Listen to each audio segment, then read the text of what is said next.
Hello and welcome to the new app review for the iPhone iPad apps for EHS professionals. My name is Eric Ederman and today I am going to review the new OSHA app called the OSHA Heat Safety Tool.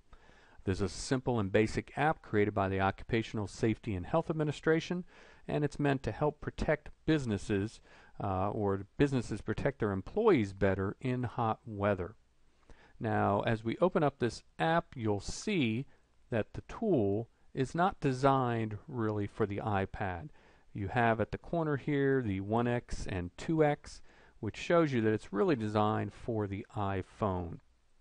And with that said, you'll notice as we go through this review that there is a serious limitation in using this with the iPad. Some of the buttons do not work and provide the information that the iPhone app actually does.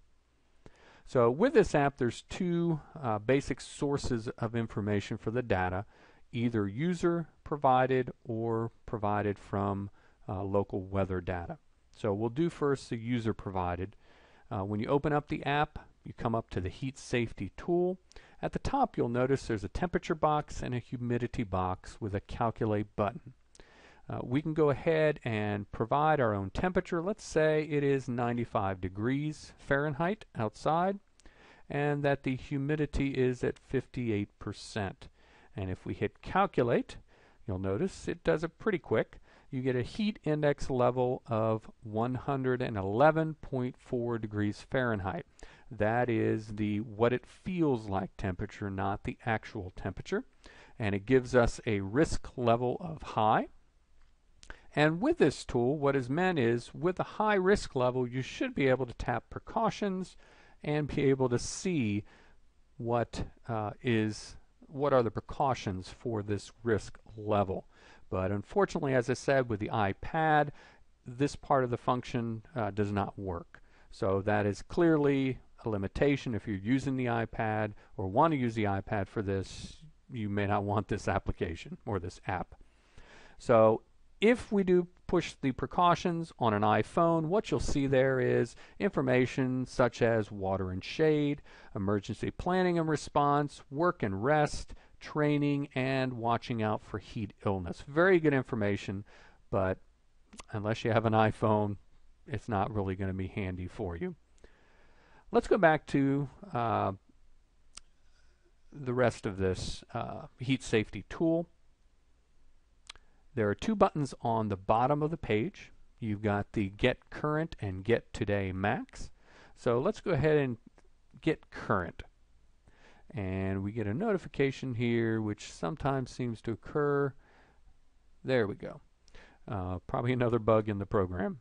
But once we hit current here the second time, we get the actual temperature and humidity and heat index level that was gathered from NOAA, the National Oceanic and Atmospheric Administration, and it's taken for my particular location at my particular time. And it's a 92.6 heat index, which is a moderate risk level. And again, you would normally be able to look at the precautions. So very helpful there. What's interesting also for planning purposes is you've got the Get Today Max button towards the bottom right.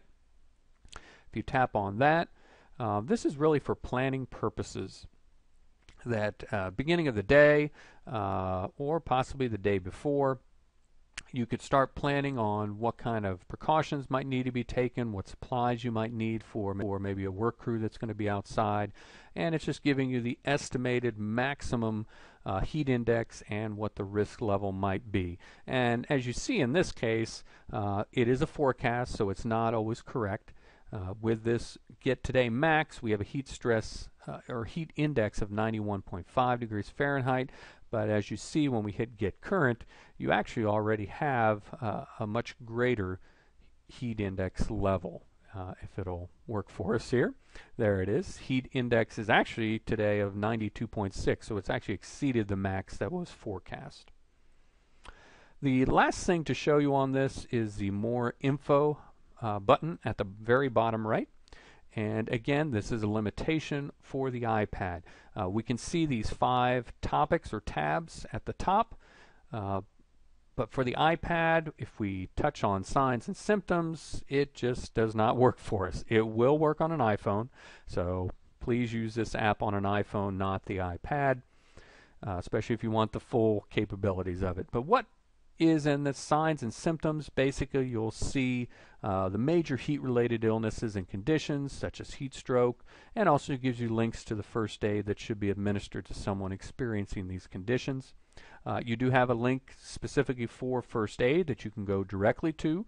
So if you know you want to deal with the first aid for heat cramps, you can go right to that, and it gives you the basic details there. The third section you have is called More Detail. That is precautions and safe work practices for dealing with any high heat-related conditions or heat illnesses. Talks about hydration, emergencies, training, work rest schedules, and acclimatization, and about the need to monitor employees for heat stress. You've also got a tab for Contact OSHA, gives you their 1-800 number and links to their website. And finally, about this app, is basically OSHA's legal disclaimer for the app. No one should think that using this app will relieve them of their legal responsibilities to their employees under all of OSHA's regulatory standards. That's really all there is to this app. And so I'll put it back to the main screen here. It's a very basic and simple app to use. It's probably more of a practical app than a vital app to assure that your employees are protected from heat-related illnesses. Having your own company-instituted heat stress program, which includes all of this information, is a much better approach. But if your company doesn't have that, then this app will be a step in the right direction.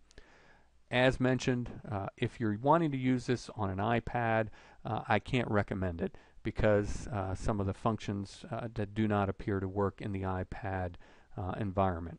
So on the iPhone, I think it's a great app, just something handy that you can have with you in the field.